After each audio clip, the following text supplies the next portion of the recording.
The following presentation is made possible by a grant from the Southwood County Historical Corporation, 543rd Street South, Wisconsin Rapids, Wisconsin.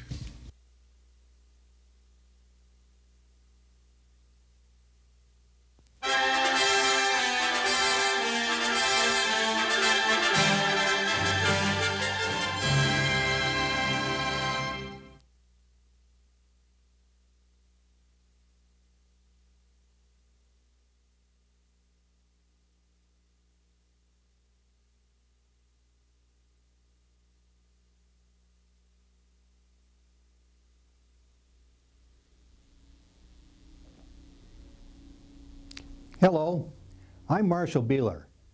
As president of the Southwood County Historical Corporation and as director of the Alexander House in Port Edwards, I am pleased, along with the help of Paul Gross, to present this brief pictorial documentary on the history of Port Edwards and Nekoosa. You may have seen one or more of Paul's videos depicting the history of Wisconsin Rapids, and I'm sure that you've enjoyed them just as much as I have. Some time ago, I remarked to Paul that there ought to be a video on the history of Port Edwards and Nekoosa. He agreed that it was a good idea and offered to produce the video if I would write the text, narrate it, and if the Southwood County Historical Museum would fund it. This presentation is the result of that three-way pact. I'm sure that you will enjoy seeing how Port Edwards and Nekoosa became the thriving communities that they are today.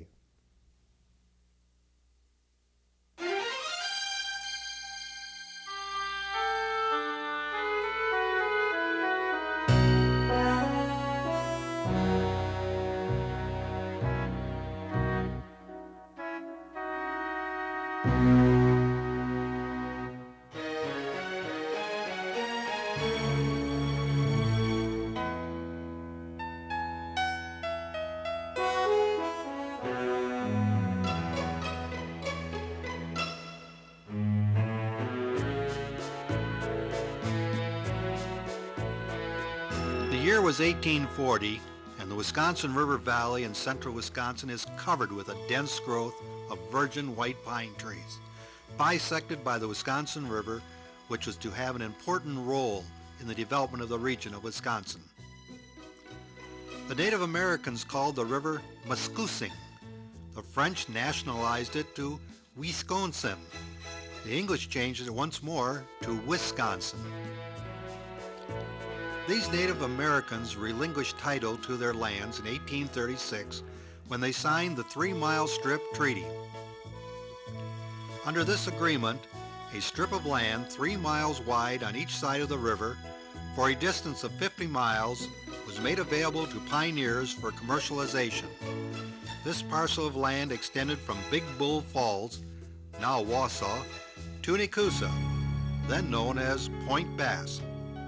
To turn this combination of trees and water power into a viable business, manpower was needed and was soon supplied by French lumberjacks who mostly came from Quebec, Canada.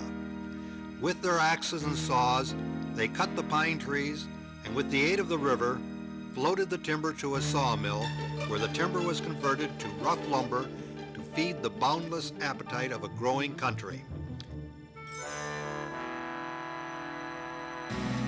Even with manpower, one more ingredient was needed, and that was capital funding. This was made possible by John Edwards, Sr. of Hazel Green, Wisconsin, who supplied the money to build and operate the mill at Port Edwards. Although the Sr. Edwards did not reside here, he had a partner on site, Henry Clinton, who ran the mill for Edwards as a partner in the Edwards and Clinton Company. As we previously mentioned, the year was 1840. An attempt by Grigno and Merrill to build a sawmill at Port Edwards a few years earlier had failed. Likewise, an attempt by Daniel Whitney of Green Bay to build a dam at Nekoosa, just north of the bridge, was doomed after only a couple of years of operation. The Edwards and Clinton mill, on the other hand, prospered, and in 1858 Edwards sent his son, John Jr. to Frenchtown, as the settlement was then called, to oversee the operation of the sawmill, the store, the hotel, the timber holdings, a logging camp, and a farm in the town of Sherry.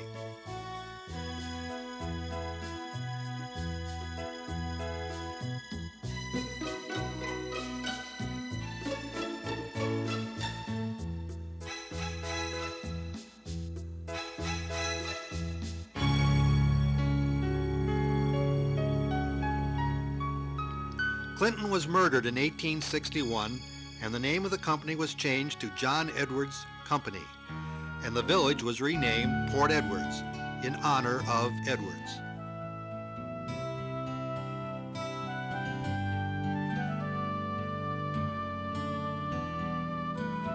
Meanwhile, at Nekoosa in 1860, Moses Strong, a Milwaukee attorney, organized a company for the purpose of building a sawmill at Nekoosa.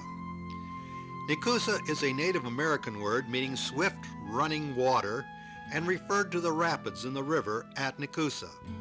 These rapids are now covered with the backwater from the present Nekoosa Dam. Whitney's mill at Nekoosa had been abandoned and Strong's dam washed out in the spring of 1861, before a mill had even been built. Point Bass lay dormant, a ghost town for the next 20 years.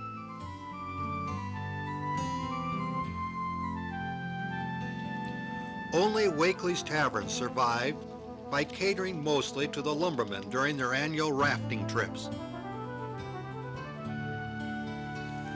The only other industry was cranberry harvesting, as it is noted that several boatloads of wild cranberries were taken to market, floating them down the river. This photo was apparently taken before the invention of the cranberry rake. The laborers appear to be picking the berries by hand, as no rake is evident in the picture.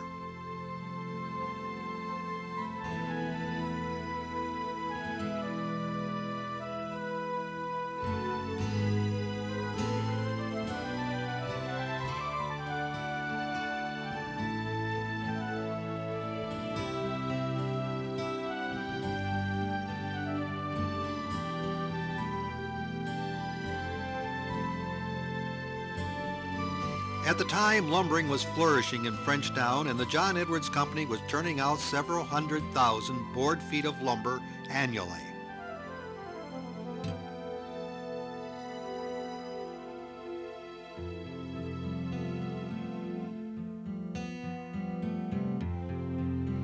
In the absence of roads or railroads, the timber was floated to the mill, and rough lumber was in turn rafted down the river to markets as far south as New Orleans.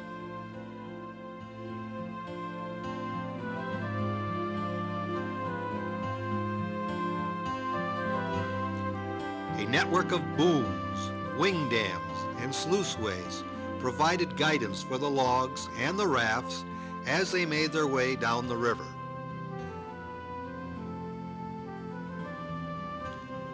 Gus Giese, a raftsman on the last raft to go down the river in 1887, built this miniature replica of a lumber raft that was 4 feet high, 48 feet wide, and 112 feet long.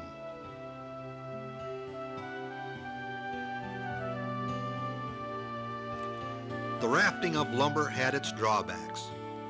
River flow could strand rafts for weeks until a freshet provided enough flow to continue on down the river.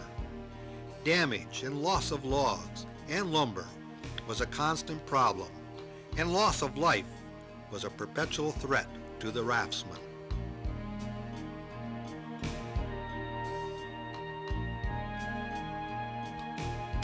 In 1870, several railroads were organized by local lumbermen, including John Edwards, and at last the lumbermen's problems were solved. Now logs and lumber could be shipped more efficiently and year-round. A fellow named Jack Kaiser of Port Edwards now discovered a lucrative pastime. On his home-built raft, he started a salvage operation, salvaging some of the many logs that had become waterlogged and sunk. Jack missed a lot of logs, as is evidenced in this 1999 photo. It shows logs still stuck in the mud of the Port Edwards mill pond.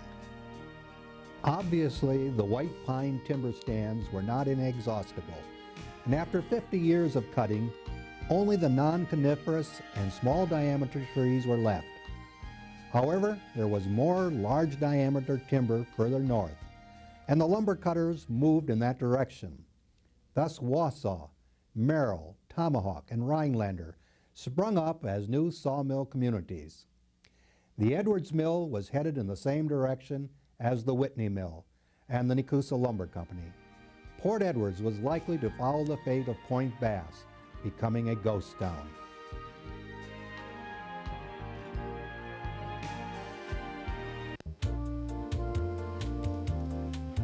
In 1887, Frank and George Wood acquired the water rights at Nekoosa from Moses Strong.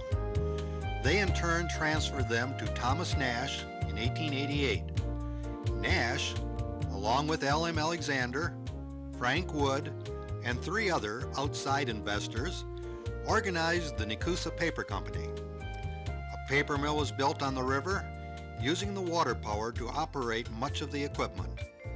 Pulpwood logs, the rejects of the lumber cutters, were ground into pulp to produce about 50 tons of newsprint paper daily on their 2 paper machines.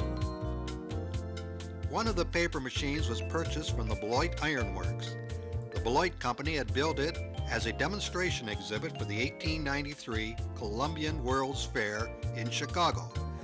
The machine is still producing paper today, but at an increased speed and capacity, and producing a product far superior in quality than just newsprint.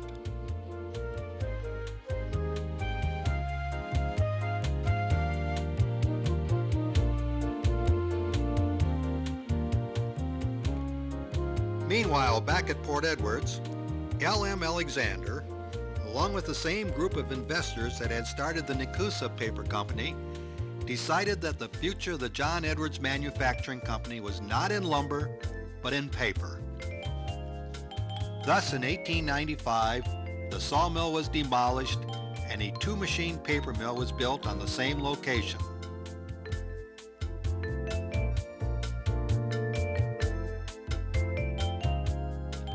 That same group of investors, this time under Tom Nash's leadership, built the Port Edwards Sulfite Pulp Company, located just 100 yards south from the John Edwards Manufacturing Company mill, thereby reducing shipping charges for the mill to absolute minimum.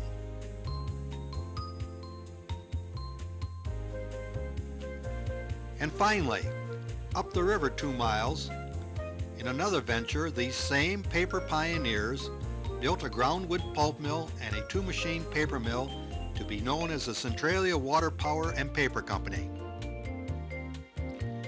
In 1908, the complement of ventures for this group of financiers included 3 paper mills, a pulp mill, plus a lumber mill, a railroad, and extensive land holdings in northern Wisconsin.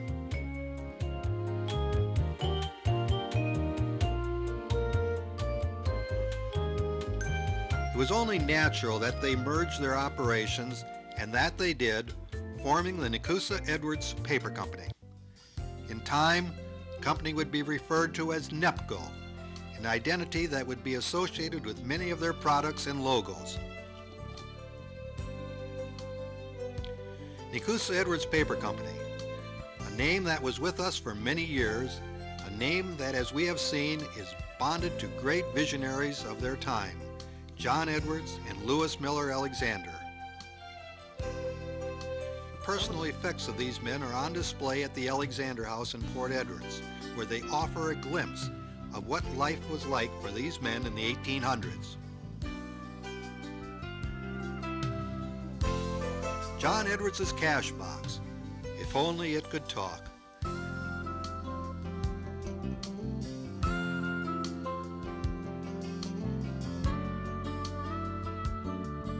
And there's his handgun.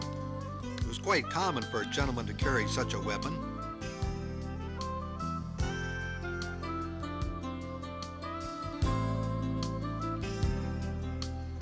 and there were countless log books and the like with handwritten entries.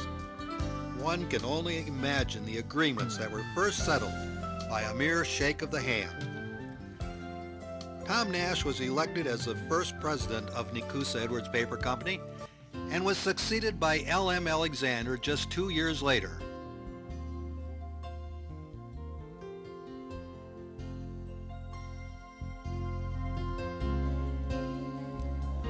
The new corporation was struck by two disasters shortly after the 1908 merger, when fire destroyed the northern Wisconsin lumber mill as well as the Centralia paper mill.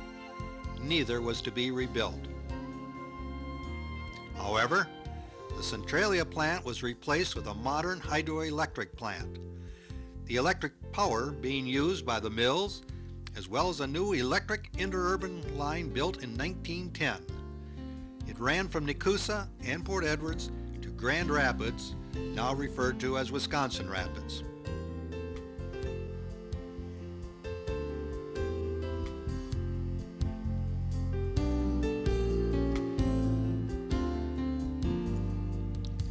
The Nekoosa Edwards Paper Company formed a subsidiary called the Nekoosa Edwards Light and Power Company, which operated the electric utility in Port Edwards, Nekoosa, and the surrounding area.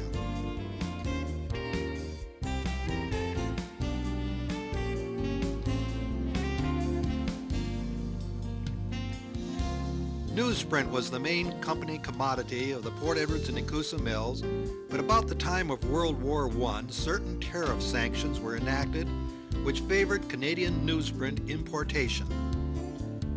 Nekoosa Edwards changed grades of paper from newsprint to wrapping papers.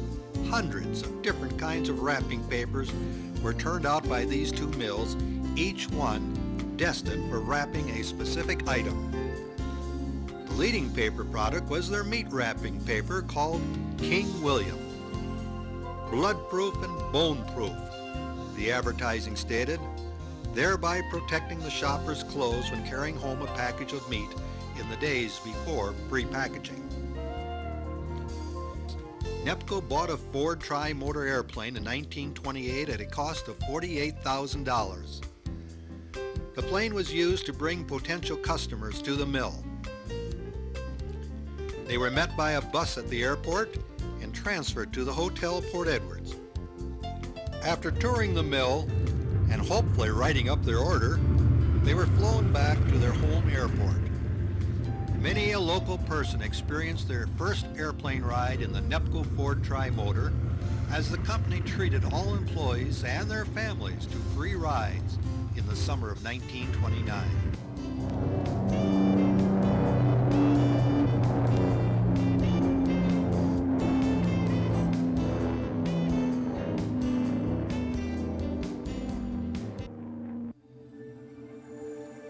Then came the Depression years of the early 1930s.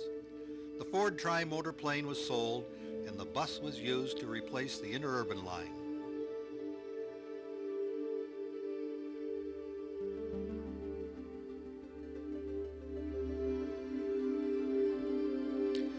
The paper business slumped to only a few days of operation each week.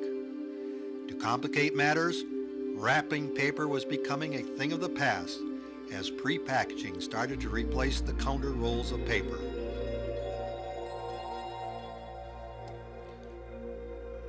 Let's just take a few minutes to see what Port Edwards and Nekoosa had to offer its citizens during these bleak years.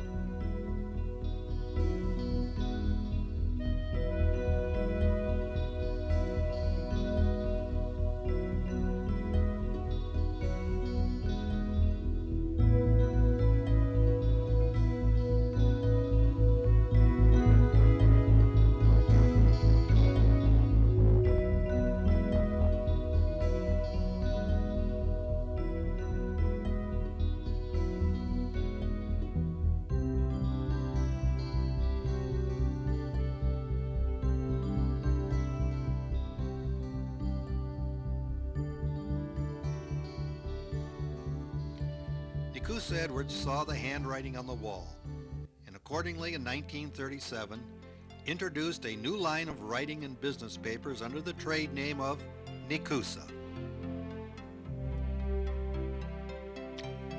As one sales manager stated, the first year they made 5,000 tons and lost $5,000 doing it.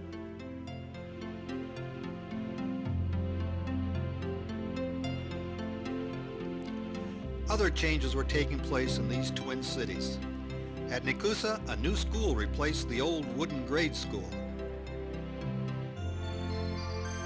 Port Edwards built a modern school building to replace its old wooden frame building, which had been the third school building in the village. The first school was personally built and financed by John Edwards so as to entice a young lady teacher, Frances Morrill, of Centralia to come to Port Edwards and teach in it. He married her a few years later, and they resided in this 1872 home. The second school in Port Edwards was converted into a community chapel and was used by Lutherans, Methodists, and Catholics each Sunday. It was presented to the village by Frances Morrill Edwards after the student population outgrew the facility. The chapel became a Methodist worship edifice after the streetcar was built in 1910. The structure burned in 1947.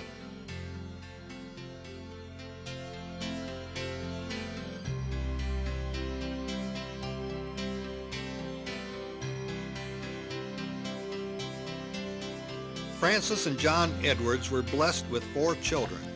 Only one, Lida, would reach maturity. In 1890, she married Lewis Miller Alexander, a banker who Edwards had asked to join him in operating the lumber enterprises. Edwards had been elected to the Wisconsin State Assembly and would spend most of his remaining years in Madison. Lida and Lewis Alexander had 2 children, only one of which would survive into adulthood. That was a son, John E. Alexander, who after attending college and serving a stint in the Naval Air Force, began his career in the paper business by becoming NEPCO's first chief chemist.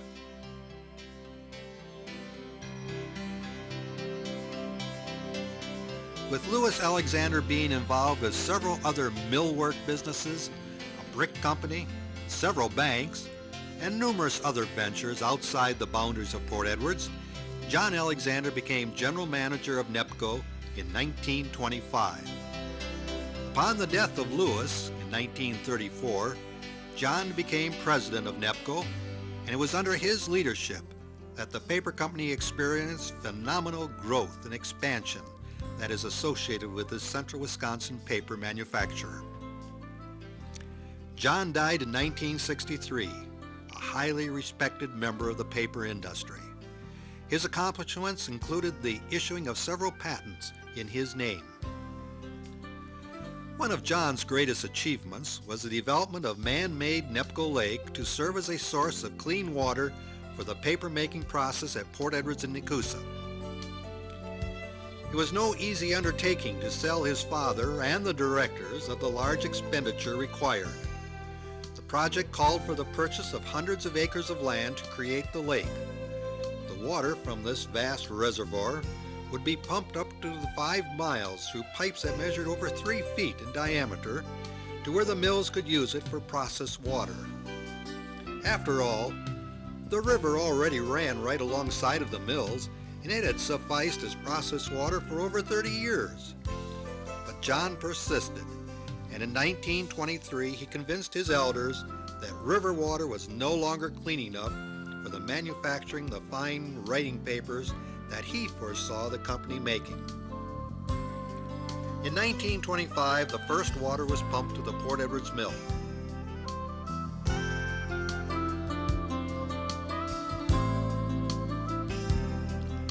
This memento, or monument, serves as a popular piece of playground equipment at the recreation area of NEPCO Lake. The narrow gauge train was used to haul dirt for the dikes when the lake was built, and then it was abandoned. It rusted for many years, parked on a side track on the lakeshore, and was doomed to the salvage torch. A last-minute reprieve saved it, and with some modifications it was moved to the park where children can act out their fantasies as a railroad engineer or a make-believe passenger.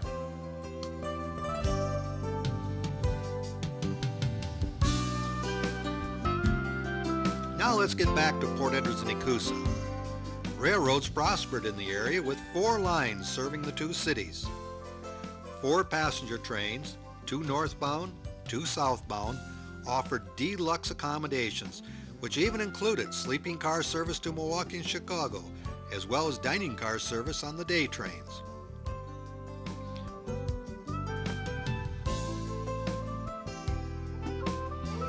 About 1915, Main Street of Nekoosa was due to go through a transformation.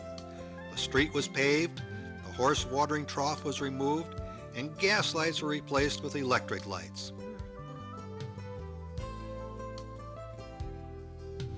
The year was 1948, and in Port Edwards the old wooden stores were torn down and tenants were relocated in a modern new shopping center.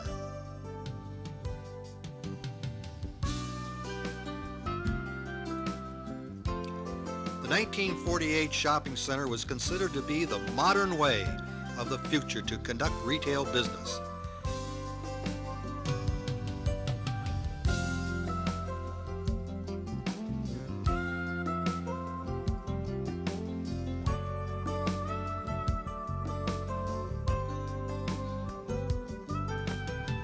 John Alexander dedicated the center with these words.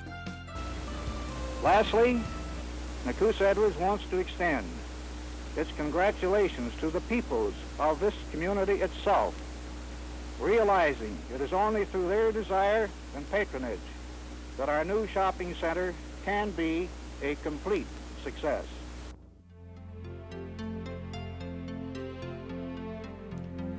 The White City, as Port Edwards was nicknamed, was no longer a suitable name. The name had become popular due to L.M. Alexander selling paint from the mill supplies at a reduced price, thereby encouraging people to keep their homes and other buildings clean and painted. But alas, it was available only in white. Thriving communities, and Port Edwards and Nekoosa were thriving communities, have to have utilities to support them. This was especially obvious after the log yard fire at Port Edwards in 1922. Each community organized a volunteer fire department. This picture shows the combined resources of equipment of the 2 fire departments in 1929. All of this was a great improvement from the first piece of Port Edwards fire equipment. Public water supplies were furnished by wells, replacing the old pitcher pump that was found in the kitchen. For many years, the bridge at Nekoosa had been a distinct advantage to this community. It was in 1916 that a steel girder bridge was built across the Wisconsin River at Nekoosa, replacing a lower and an upper ferry system that had served the travelers for so many years. The bridge was built at a time when cars were not as wide or as heavy as the cars and trucks of today. As a result, cars and trucks could not occupy the bridge at the same time, as is shown in this picture of a Model T Ford waiting for a truck to pass. Accordingly, a new bridge was built in 1962.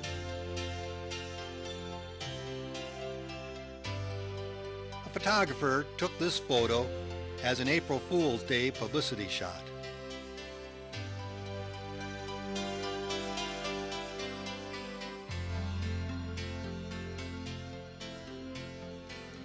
But it is really people that make a community what it is.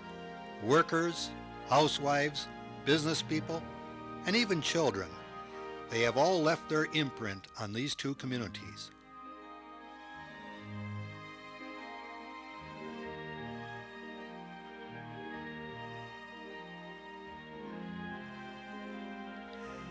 And linking the 2 communities together during these formative years was Lover's Lane, the old road that followed the river across Moccasin Creek, past the pavilion, and through the scenic woods.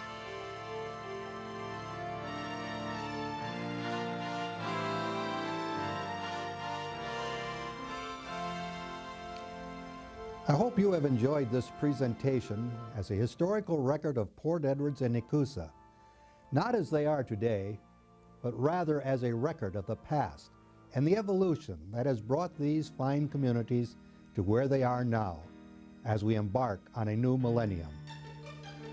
For additional information on the history of Port Edwards and Nekoosa, you are invited to visit the Charles and Joanne Lester Library in Nekoosa, the Alexander House in Port Edwards, and the South Wood County Historical Museum in Wisconsin Rapids.